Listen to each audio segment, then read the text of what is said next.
Jadi kita akan ke Candi Tikus. Ikutin kita terus ya. Selamat menonton. A few moments later.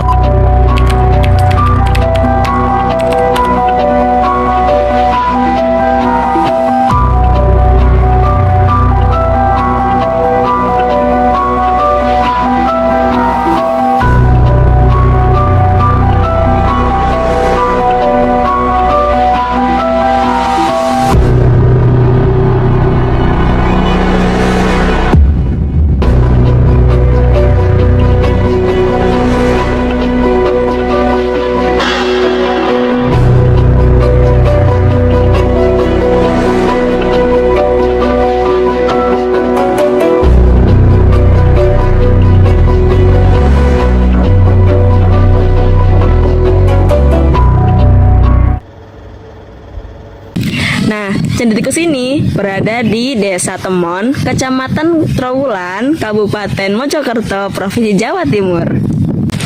Bangunan Candi Tikus ini dulunya merupakan sebuah petirtaan atau pemandian dari sang raja atau sang ratu. Oke, assalamualaikum warahmatullahi wabarakatuh. Di sini saya lagi di Candi Tikus dan saya bersama Ibu siapa? Charlie. Saya di sini mau mewawancarai, mau tanya-tanya sih Bu, agak tanya-tanya sedikit tentang Candi Tikus. Kalau boleh tahu, candi ini ditemukan pada tahun berapa Ibu? 1914. Siapa yang pertama kali Bu Yang menemukan? Iya. Warga sekitar. Warga sekitar. Warga sekitar. Terus dulunya candi ini digunakan sebagai apa Ibu? Kalau dulu kan ini petirtaan. Petirtaan.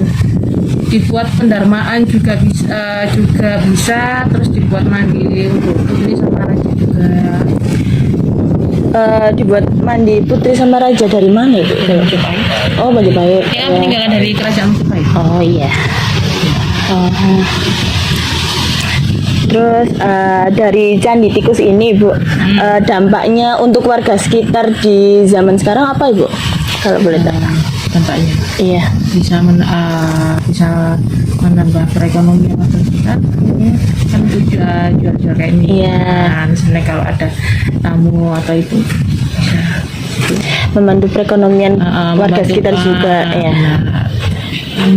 Selain itu apa ada lagi Bu? Nggak ada. Apa budaya-budayanya masih? budaya biasanya ada dari orang Bali ke sini untuk beribadah. Oh, untuk beribadah. Nah, kan kalau orang Bali sebutnya ini kan tempat ibadah mereka. Oh. Hanya ada di bulan-bulan dan hari-hari tertentu.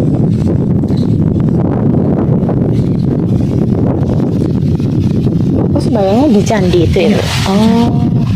Biasanya data itu satu rombongan kecil atau satu besar, tergantung mereka lah. Oke, di sini aku masih lanjut wawancara nih sama Bapak siapa Pak? Bapak Purwanto. Bapak Purwanto. Di sini saya mau tanya Pak, tadi penjelasan dari Ibu Shirley tadi menjelaskan bahwa Candi Tikus ini kan dulunya itu sebuah pemandian putri rajanya dari Majapahit kan Pak. Kenapa bisa disebut pemandian itu pemandian suci itu bagaimana Pak? Ya, sebenarnya memang menurut arkeolog Candi Tikus ini adalah sebuah pemandian suci yang digunakan raja dan keluarga raja. Jadi di situ ada dua bilik kecil dan dari timur laut dan barat laut, satu untuk putra, satu untuk putri. Jadi mengapa kok bisa dibilang sebuah pemandian suci? Karena ada menurut para arkeolog ada dua dasar yang menjadi alasan. Yang pertama ketika jenengan melihat di candi ada pancuran atau bisa disebut salat para, itu ada dua macam, kuncup bunga palma dan kepala makara. Dua benda ini adalah benda yang dikeramatkan, yang disucikan oleh pemeluk agama itu. Yang kedua, ketika jenengan teliti, ternyata arsitektur Candi Tikus ini merupakan replika dari Gunung Mahameru yang ada di India sana. Kita ketahui Gunung Mahameru merupakan gunung yang disucikan oleh pemeluk agama itu. Jadi dasar pembangunan Candi Tikus ini macamnya adalah agama itu. Itu yang menjadi alasan mengapa kok disebut pemandian suci, bukan pemandian biasa. Jadi khususnya digunakan untuk raja dan keluarga raja, bisa raja atau bermaksud ya putranya. Memang pembentukan dari replika candinya itu emang dibentuk sesuai sama Mahameru sih. Iya, kalau jenengan perhatikan di situ ada sebuah menara induk yang dikelilingi oleh beberapa menara kecil lainnya. Itu merupakan tiruan dari Gunung Mahameru yang merupakan sebuah gunung yang didirikan oleh gunung-gunung kecil lainnya. Diaplikasikan di Candi Tikus ini. Gunung Mahameru itu merupakan tempat bersemayamnya para dewa. Begitu juga di sini, di menara-menara itu ada 8 menara, itu merupakan tempat bersemayamnya para dewa yang bernuansa Hindu. Terus di sini katanya kalau para petani itu sering minta air ke sini ya Pak ya? Iya. Itu hubungannya dengan mitos. Jadi Candi Tikus ini ada dua mitos yang paling kental. Yang pertama yang paling besar adalah hubungannya dengan latar belakang penemuan candi. Ini kan latar belakangnya adalah dulunya orang sini kan bertani. Ketika itu mereka tanamannya ludes dimakan tikus, dikejar, baru nyampe di sini dibongkar ditemukan candi ini. Jadi kejadian itu para petani percaya kalau dari air dan sebagian benda dari sini ini bisa digunakan sebagai sarana untuk tolak hama. Itu yang pertama. Yang kedua, ini kan sebuah pemandian suci yang dulunya mungkin bertaburkan bunga, doa dan sebagainya.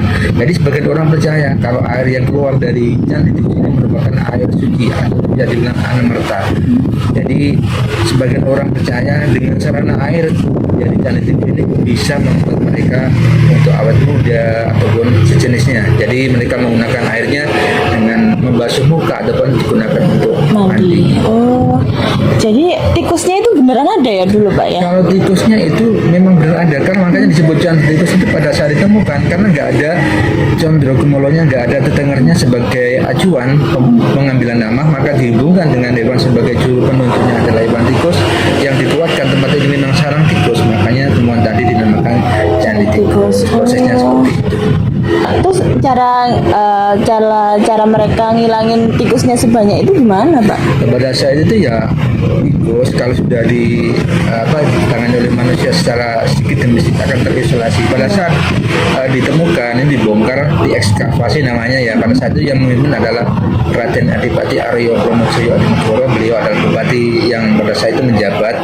Ketika itu mereka yang memimpin bekerjasama dengan Belanda mengadakan ekskavasi atau menambahkan temuan tadi tahap demi tahap, otomatis tikus-tikus yang ada akan sedikit demi sedikit akan terisolasi sampai akhirnya tahun 1916 baru nampak secara keseluruhan. Ketika nampak secara keseluruhan inilah mungkin Pak Bupati mengalami kesulitan karena nggak ada tanda tanya, sehingga dikaitkan dengan hewan sebagai juru penunjuknya adalah hewan tikus yang dibuat ke tempat memang sarang tikus, makanya temuan tadi dinamakan Candi Tikus. Tapi dalam kenyataannya tempat ini menurut para arkeolog ini merupakan sebuah pertirtaan suci. Dasarnya tadi ada dua tadi. Jadi fungsinya Candi Tikus di zaman sekarang banyak banget ya Pak ya? Kalau fungsinya? zaman sekarang terutama sebagai objek wisata sejarah. Iya. Tapi kalau dulu sebagai pemandian suci. Pemandian suci ya. Sebagian lokasi yang di Tikus ini untuk sebelah timur ke utara itu dulunya adalah makam. Jadi pada saat ditemukan karena ini ada candinya, otomatis makam-makam yang ada dipindahkan ke tempat yang baru. Tapi yang paling fokus adalah di atas candi. Berarti dulu gundukannya tuh di gundukan kuburan gitu Bukan Pak? tanah berbatu, sebagian adalah makam. Nah, jadi penduduk setempat juga masih melaksanakan kebudayaan yang ada di Candi Tikus ini. Seperti contohnya melaksanakan ruat desa atau ruat dusun yang dilaksanakan pada Candi Tikus ini, teman-teman. Nah, tidak hanya warga sekitar, tetapi banyak juga para petani yang dari berbagai luar kota meminta air dan tanah untuk merawat pekarangan sawahnya. Bicarakan jadi air yang disebut ini ada mitosnya, salah satunya adalah untuk bisa digunakan para petani yang tanamannya itu diserang hama tikus atau mau berjaga-jaga sebelum diserang hama tikus, mereka ambil airnya supaya nggak sampai terserang hama tikus. Buktinya yang ada di video tadi. Kalau dari candi tikus sendiri sebagai sarananya adalah merupakan air dan benda. Kalau dulu sebelum ada kepedulian dari pemerintah itu menggunakan batanya, membuat alternatif benda yang ada di sekitar sini bisa digunakan, misalnya termasuk tanah. Kalau tanah itu pun bukan tanah sembarangan, itu adalah sisa ketika candi ini kering. Jadi kalau musim penghujan kan ada airnya, tapi kalau musim kemarau akan kering. Nah, endapan tanah yang ada di candi itu diangkat teman-teman, dibawa ke atas baru diberikan kepada petani. Jadi nggak hanya air aja ya Pak ternyata ya? Ya, ada sebaiknya yang minta air aja boleh, tapi kebanyakan rata-rata di samping air juga tanahnya. Kalau boleh tahu cara ngaplikasiin ke sawahnya nanti gimana Pak? Kalau ada tanah dan air, kalau tanahnya itu biasanya kita juga menurut petunjuk pelihara yang lama itu digunakan ditanam di pojok-pojok sawah. Sementara kalau airnya itu digunakan di saluran air yang masuk pertama ke sawah. Itu kalau sifatnya pribadi. Kalau sifatnya satu kampung atau satu desa itu ditaruh dimasuknya ke pengairan yang awal masuk ke desa tersebut. Kalau pengairannya lagi kering itu gimana Pak? Kalau airnya kering bisa menggunakan desok atau pompa, ya ditaruh di keluarnya pompa masuk ke sawah. Pengalaman gitu. Masih pacaran itu belajar sampai suka tuwe. Pengoleh. Iya nama Pak? Pacaran ya.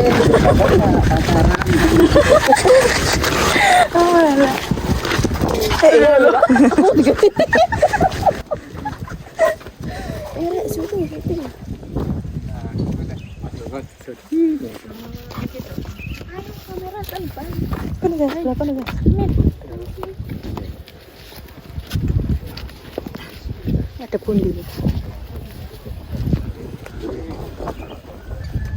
Biasanya di orang-orang dari luar itu biasanya kesini berapa kali sebulan Pak? Yang biasanya terjadi adalah karena memang bermacam-macam yang musimnya. Tapi kalau musim biasanya yang paling banyak itu mereka ketika mereka musim tanam dan ketika mereka panen. Jadi mereka mau tanam, ambil airnya dengan tujuan untuk menghindari serangan hama. Yang kedua mereka tasakuran sambil ambil airnya lagi untuk tanaman selanjutnya. Seperti yang ini tadi kan setelah tanam, panen berhasil dia kembali lagi membawa sedekah ataupun orang bilang terbusanya dan tujuannya lagi mengambil airnya untuk tanaman selanjutnya. Kayak imbal balik gitu ya Pak ya? Iya, benar betul.